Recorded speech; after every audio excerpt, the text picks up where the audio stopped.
The Manhattan District Attorney's Office is expected to bring charges against the Trump Organization as early as Thursday.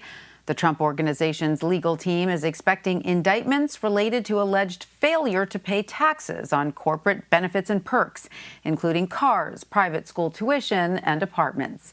Longtime Chief Financial Officer Alan Weisselberg is among those expected to be charged. Former President Trump is not likely to be charged as an individual at this time.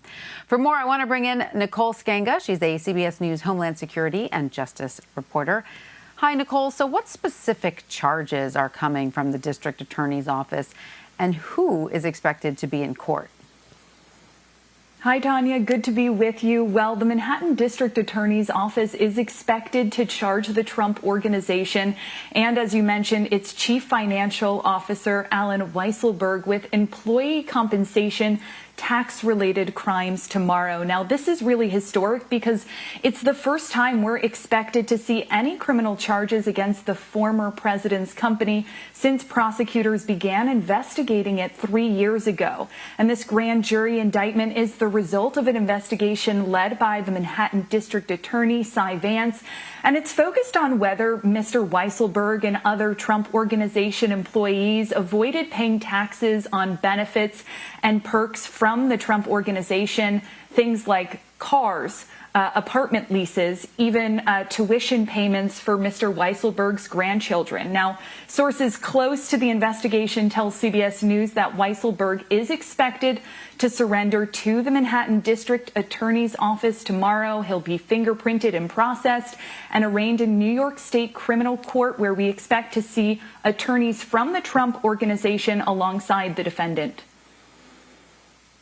And Nicole, is this case indicative of possible future charges against the former president himself as the top executive of the Trump Organization? Yeah, it's a good question. Now, any charges against the Trump Organization and Weisselberg would, of course, hurt President Trump, who has fought off, several criminal and civil probes, both during his time in the White House and now thereafter. And if the Trump Organization is charged, of course, the company could face adverse business consequences from an indictment. Certainly the environment for the Trump Organization could worsen, but the initial charges won't implicate the former president. We're told that by his own lawyer, and legal experts tell CBS News that any considerations of charges by a grand jury against Mr. Trump seem to be a ways off, if they even happen at all. For his part, though, the former president hasn't waited to weigh in. He's already put out a statement claiming that the investigations are politically motivated. He said in a statement on Monday that this case is composed of, quote, things that are standard practice throughout the U.S. business community and in no way a crime. So, Nicole, have lawyers then for the Trump Organization indicated how they will respond? Because, it is one thing to say, hey, this is just the way people do business. But that doesn't really fly if that's still breaking the law, correct?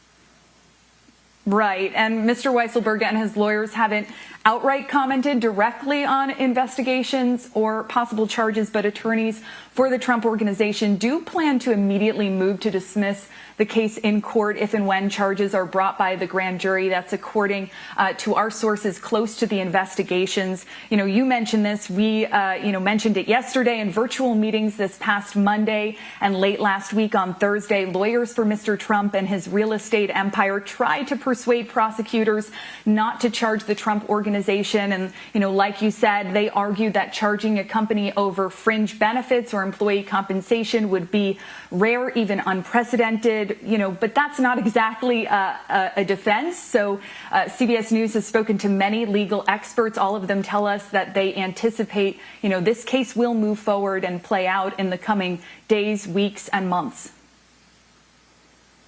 Nicole Sganga, thank you so much. Thank you.